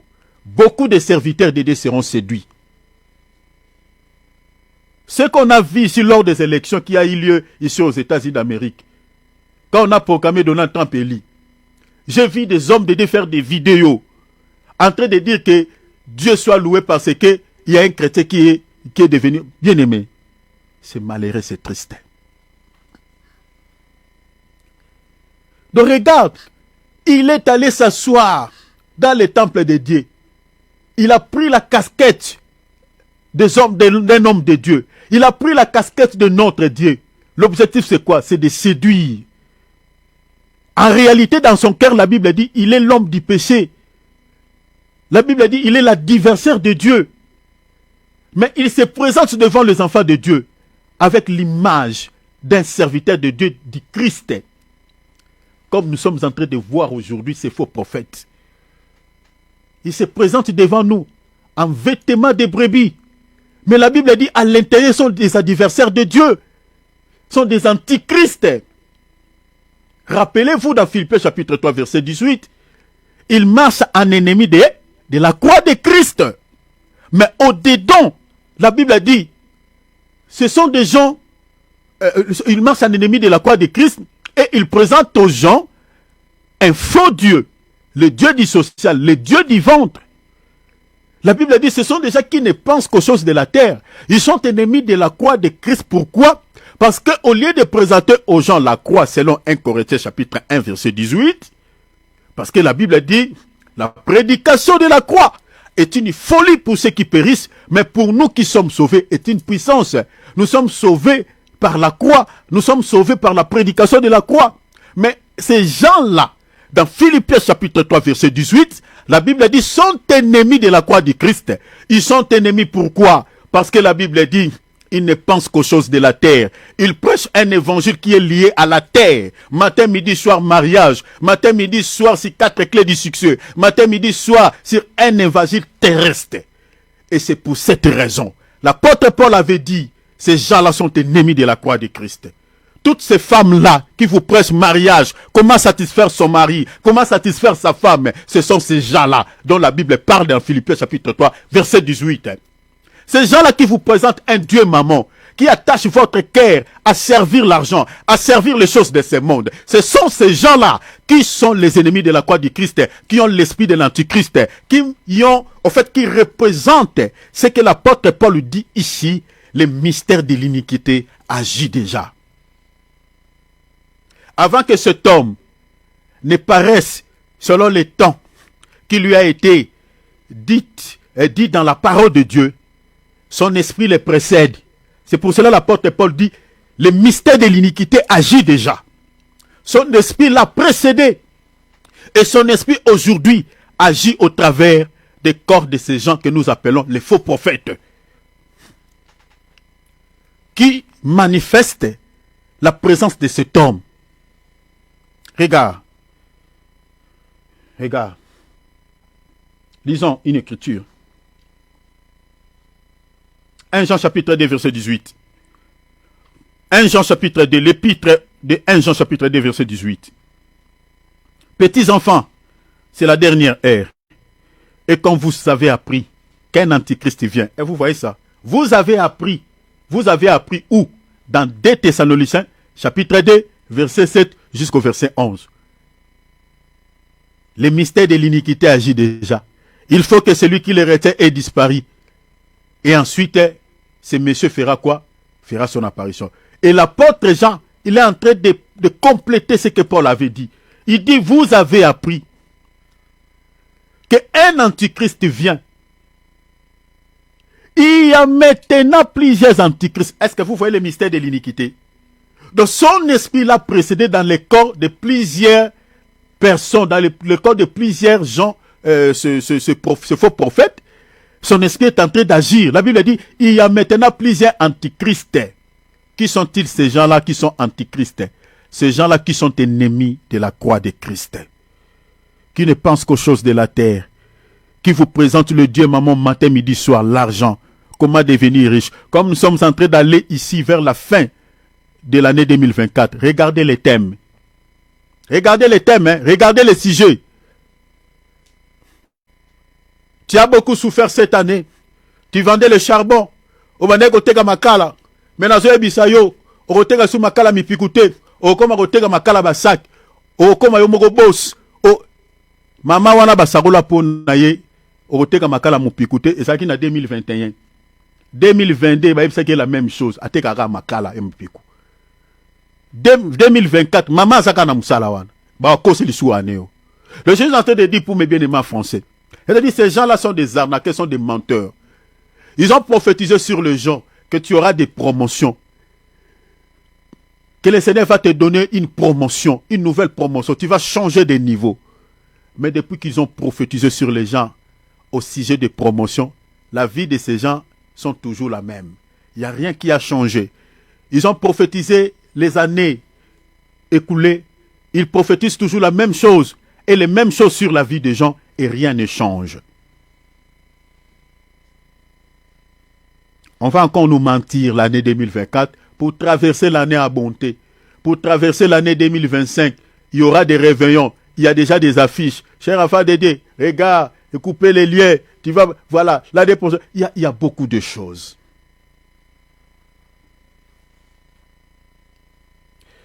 Il y a plusieurs antichrists, ennemis de la croix de Christ. Plusieurs.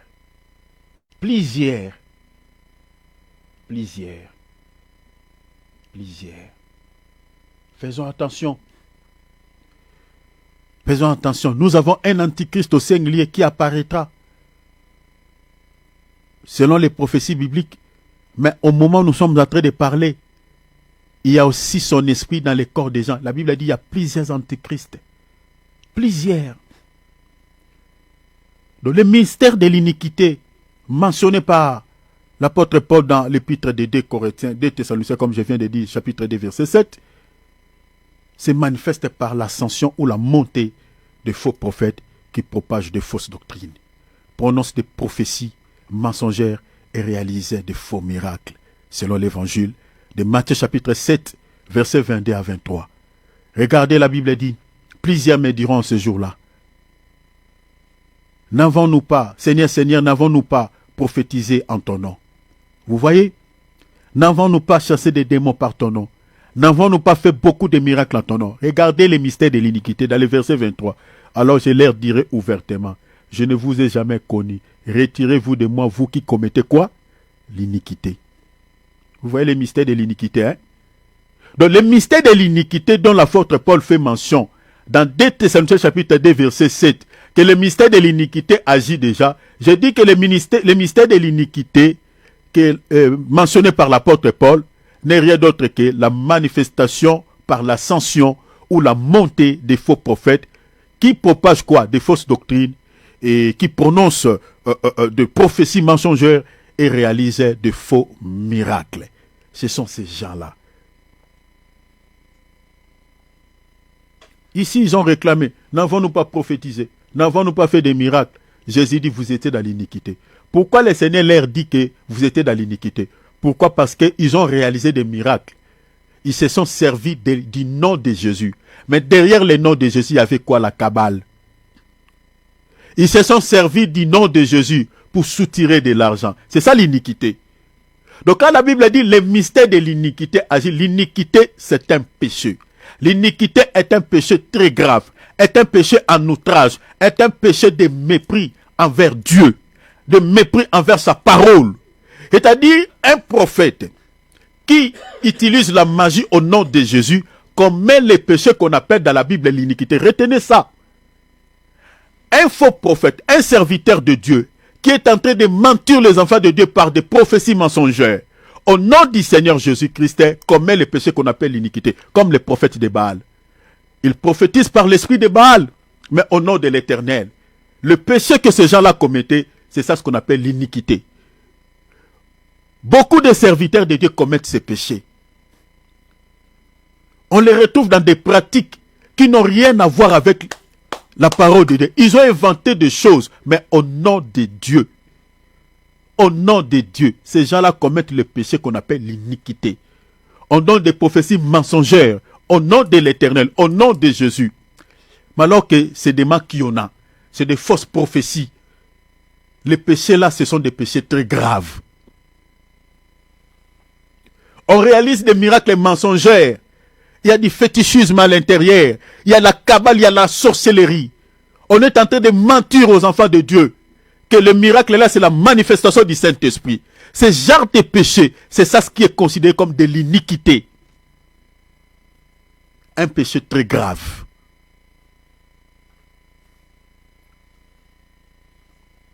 Cet évangile de la Trinité, où il y a 3 personnes dans un, c'est écrit où? C'est écrit où?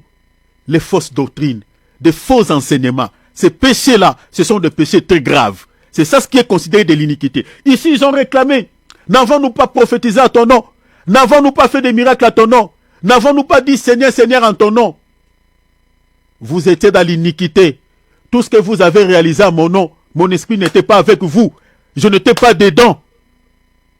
Vous avez utilisé de la magie. Vous avez menti à mon peuple à mon nom. Vous étiez dans l'iniquité. C'est ça le mystère de l'iniquité.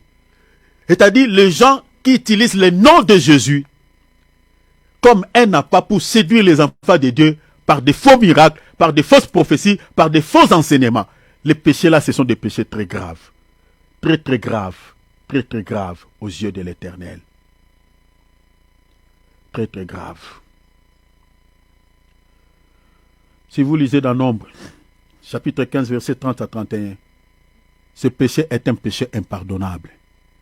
Voilà pourquoi Jésus les a dit, retirez-vous de moi, je ne vous ai jamais connu. beaucoup de serviteurs, de faux prophètes, qui ont séduit les enfants de Dieu. Regardez, Jésus a dit aux pharisiens, aux scribes, il dit, malheur à vous, pharisiens et scribes, parce que vous dévorez la veuve et vous faites l'apparence de faire de longues prières, comme ces gens-là. Ma sœur, tu dois sceller cette prière. Et quand tu vas donner une offrande, il va faire de longues prières. Père! Il crie, il transpire. Des pharisiens du temps moderne. Et Jésus les a dit, ceux qui vous entendent, la sentence éternelle, vous serez jugés.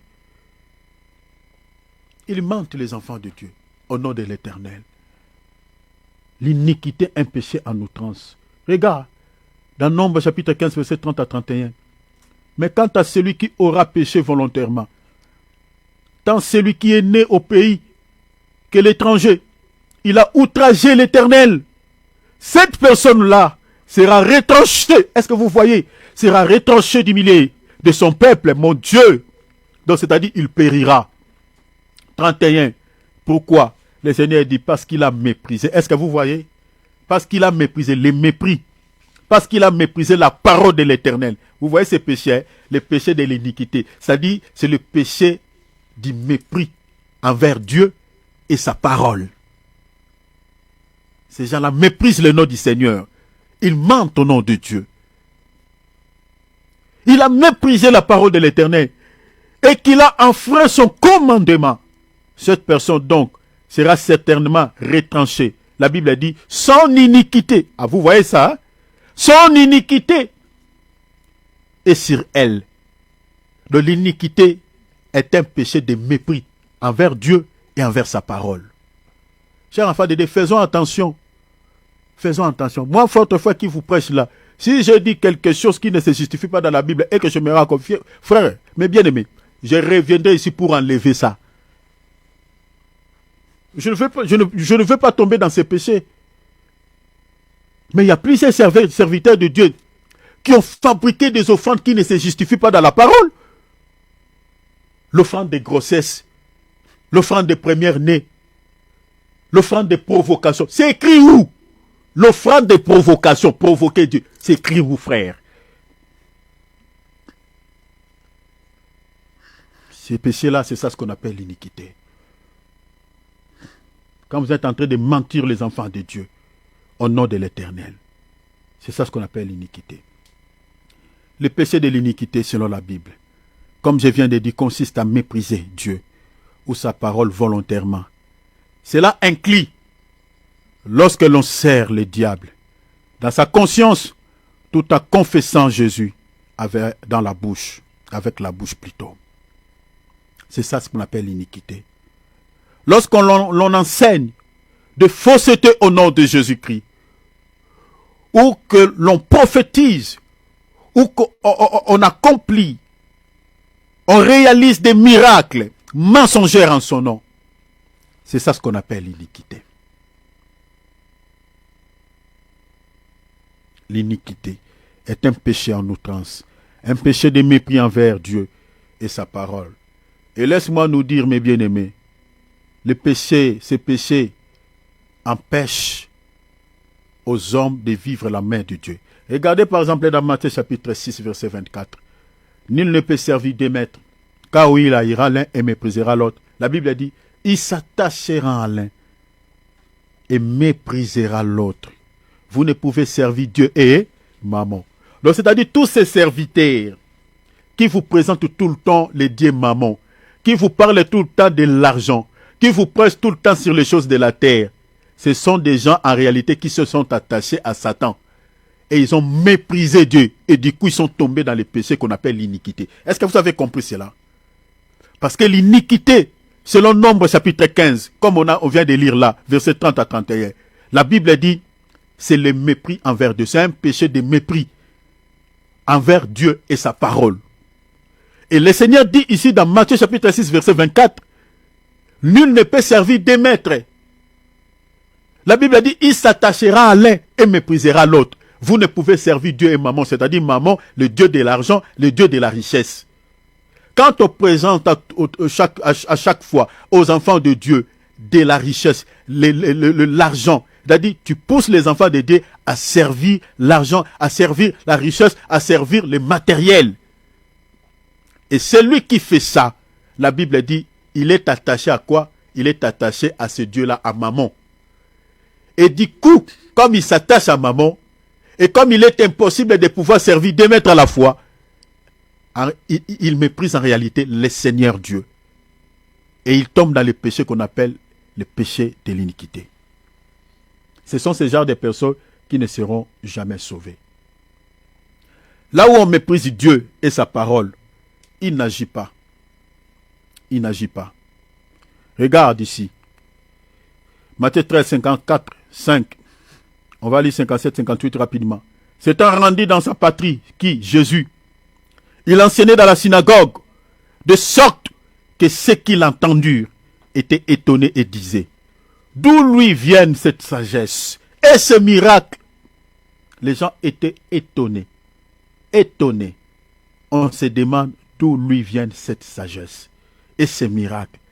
Au lieu qu'il s'arrête là, au lieu qu'il se limite à ce niveau, maintenant dans les versets 55, et même ils ont ajouté, ils commencent maintenant à mépriser notre Dieu, à mépriser mon Père, à mépriser mon Seigneur, à mépriser notre Yahweh. Dans les versets 55, ils disent, n'est-ce pas le fils des charpentiers? Mais qu'est-ce qu'il y a à voir à sa prédication, à tout ce qu'il réalise comme miracle, et son métier ou le métier de son père? Est-ce que vous voyez? C'est le comportement qu'on retrouve aujourd'hui dans le monde. Hein? Quelqu'un qui est en train de faire de bonnes choses, comme je prêche là. Mais au lieu que les gens puissent écouter la parole, les gens commencent à regarder peut-être mes défauts. Les gens commencent peut-être à dire autre chose par rapport à ce que moi je présente. C'est le comportement des hommes. Et cela remonte depuis les temps anciens.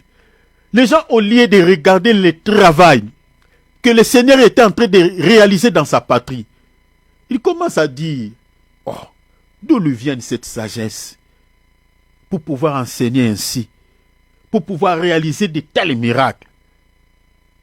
Et ils sont tombés dans le péché du mépris. Ils disent, n'est-ce pas lui, le fils des charpentiers? On lui rappelle même au Seigneur que tu n'es rien. Tu es un fils d'un charpentier. Vous savez, ces métiers n'étaient pas des métiers nobles hein, à l'époque. Et c'est comme aujourd'hui, quand quelqu'un, prenons par exemple en RDC, quand quelqu'un est porteur ou pousse-pousseur. C'était comparable à ces métiers-là. Et vous connaissez la vie de certains menuisiers à Kinshasa. Hein, au Congo, je parle, dans mon pays. Vous connaissez. Il y a certains qui ne vivent que si peut-être ils fabriquent quelques petites chaises, ils vendent, ils peuvent trouver à manger. Et à l'époque, c'était un peu comme ça. Jésus a aidé aussi Joseph pour pouvoir fabriquer quelques petites bibongas afin de pouvoir vendre. On lui a rappelé leur vie misérable parce que Jésus était né dans une famille très pauvre. Joseph était pauvre. On lui a rappelé la pauvreté de sa vie, le comportement de certains hommes. Voilà pourquoi aujourd'hui, les gens veulent quoi? Les hommes de Dieu qui ont des moyens, qui ont des bling-bling, qui ont une vie qui frappe au regard des hommes. Si un serviteur de Dieu n'a pas cette image-là, même s'il prêche comment, il est déclassé. Il est mis à côté. C'est ça Jésus. Malgré les miracles, malgré l'enseignement, mais on l'a quand même méprisé. Et à cause de cela, regarde, la Bible dit, dans le verset 55, cette sagesse et ces miracles, on dit, n'est-ce pas le fils des charpentiers? N'est-ce pas Marie, qui est sa mère? Joseph, Jacques, Joseph, Simon et Jude, ne sont-ils pas ses frères? Et il était pour eux, la Bible dit, une occasion de chute. Mais Jésus leur dit, un prophète n'est méprisé que dans sa patrie et dans sa maison. Dans le verset 58, le Seigneur, la Bible dit, et il ne fit pas beaucoup de miracles dans ces lieux à cause de leur incrédulité. L'action du Saint-Esprit est rétrécie. Pourquoi? Parce qu'il y avait le mépris envers le Seigneur et envers son enseignement. Bien-aimé, là où les gens méprisent Dieu, là où les gens méprisent la parole de Dieu, l'action du Saint-Esprit est réduite. Remarquez dans nos assemblées là, mes bien-aimés, il n'y a plus la puissance. Les gens viennent avec leurs problèmes, ils retournent avec leurs problèmes. Parce que beaucoup de gens, beaucoup de serviteurs de Dieu servent le Seigneur avec des motivations qui n'est pas pures. Qui n'est pas pire. La motivation aujourd'hui pour laquelle beaucoup de gens servent le Seigneur, c'est de l'argent, soutirer de l'argent. Là, on était en train de parler avec le frère David et puis mon frère Philippe, un prophète qui vous demande de l'argent avant de prêcher la parole, qui vous demande les sous. Est-ce que vous voyez? Et il dit ouvertement que moi, je ne vis que dans ça. Est-ce que vous imaginez? Donc, quelqu'un qui sert Dieu, qui prêche la parole, mais la motivation, c'est quoi? C'est de soutirer de l'argent. Et une telle personne, si tu as des problèmes, tu es malade, il peut prier pour toi. Le Saint-Esprit n'agira pas. Parce qu'il a déjà méprisé le Seigneur et sa parole par son comportement. La motivation impure. Quand on méprise Dieu, on méprise sa parole, à cause de l'argent, à cause de quelque chose, l'Esprit de Dieu n'agira pas. Jésus a arrêté de réaliser les miracles. Il a arrêté à cause du mépris. Bien aimé, attention.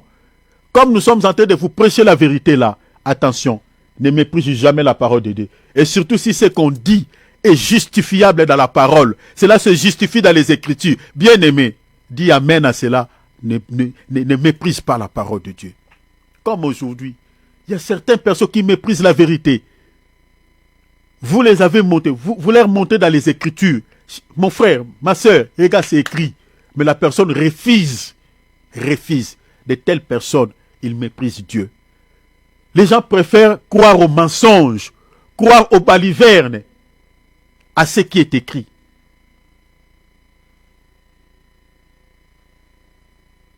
C'est déplorable. Je vais m'arrêter. Lisons les derniers versets et puis on va s'arrêter là.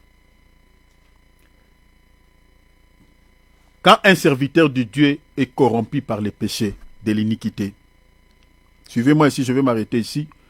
Quand un serviteur de Dieu est corrompu par les péchés de l'iniquité, il ne servira plus le Seigneur avec un cœur plein d'amour. Retenez ça. Mais avec des motivations impures, comme je viens de dire. Et ce qui va faire de lui un faux prophète. C'est ce qui va faire de lui un faux prophète. Je réponds pour ceux qui écrivent. Je dis, quand un serviteur de Dieu est corrompu, comme le prophète que je viens de vous parler là, est corrompu par les péchés de l'iniquité, est corrompu par les péchés de l'iniquité, il ne servira plus le Seigneur avec un cœur plein d'amour, mais avec des motivations impures, et c'est ce qui va faire de lui un faux prophète. Matthieu 24, versets 11 à 12. Plusieurs faux prophètes s'élèveront. Suivez bien, s'élèveront. Et ils séduiront beaucoup de gens. Verset 12. Pourquoi la Bible dit plusieurs faux prophètes s'élèveront et ils séduiront beaucoup de gens? S'élèveront. Mais ils étaient où avant? Pourquoi avant ils ne s'étaient pas levés? Pourquoi avant ils étaient tranquilles? Suivez bien, bien aimé, quand on lit la Bible, il faut veiller sur les mots. La Bible dit, ils s'élèveront. Mais avant, pourquoi ces gens n'étaient pas levés?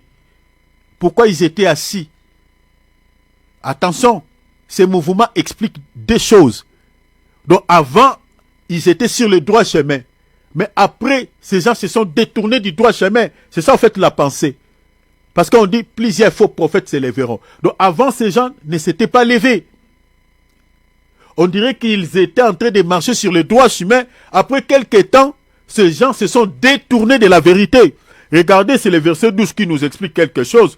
La Bible a dit, et parce que l'iniquité sera accrue. Ah, vous voyez? L'amour, vous voyez, hein? L'amour du plus grand nombre se refroidira. Ah! Donc ce sont des gens qui n'étaient pas avant des faux prophètes. C'est ça en fait 1 Timothée chapitre 4 verset 1er. La Bible dit, quelques-uns de vous abandonneront la foi. Ah, vous voyez? Pour s'attacher à des esprits séducteurs, à des doctrines de démons. C'est pareil avec Matthieu 24, 11, 12. La Bible dit, parce que l'iniquité, l'amour de l'argent, des motivations impures, La Bible a dit l'iniquité sera accrue. L'amour du plus grand nombre se refroidira. Donc c'est-à-dire c'était des gens qui servaient Dieu avec amour. C'est pour ça que je vous ai dit, quand un serviteur de Dieu est corrompu par le péché de l'iniquité, il ne servira plus Dieu, le Seigneur, avec un cœur plein d'amour. Parce que l'iniquité a pris place. L'amour envers le Seigneur, parti est parti. Il commence à avoir des motivations impies. Et c'est ça ce qui va faire de lui un faux prophète. Comme je viens de vous dire de ces prophètes-là. L'amour véritable envers le Seigneur, sa parole et la prière, la Bible dit se refroidira. C'est cet amour-là. L'amour envers le Seigneur, l'amour envers sa parole, l'amour envers la prière. Le Seigneur a reproché l'église d'Éphèse à cause de cela. Parce qu'elle avait perdu cet amour. Mais bien aimé, là où les gens servent le Seigneur sans amour, c'est-à-dire c'est que le péché de l'iniquité a pris déjà place dans leur cœur. C'est comme nous sommes en train de voir aujourd'hui dans nos assemblées. Dans les églises où les serviteurs de Dieu servent le Seigneur avec un cœur sans amour, si vous vérifiez bien, vous allez voir que c'est le péché de l'iniquité qui règne dans la vie de ces hommes de Dieu-là. Ils demandent peut-être des délivrances sont devenues payantes. Voilà. Tout est monnayé avec l'argent. Les églises sont devenues comme des boutiques. Ces genres d'églises-là, ce sont des églises qui sont déjà touchées par le péché de l'iniquité. Ils ne servent plus Dieu avec un cœur rempli d'amour, mais avec des motivations impires, c'est-à-dire soutirer de l'argent, faire de l'argent. On va prier. Je vais continuer le jeudi. Le jeudi, je vais commencer là. Et là, je vous parlerai des 4 piliers principaux que nous retrouvons dans nos assemblées. Dans une église où il n'y a pas ces 4 piliers, bien aimés, prenez vos jambes à votre cou et partez.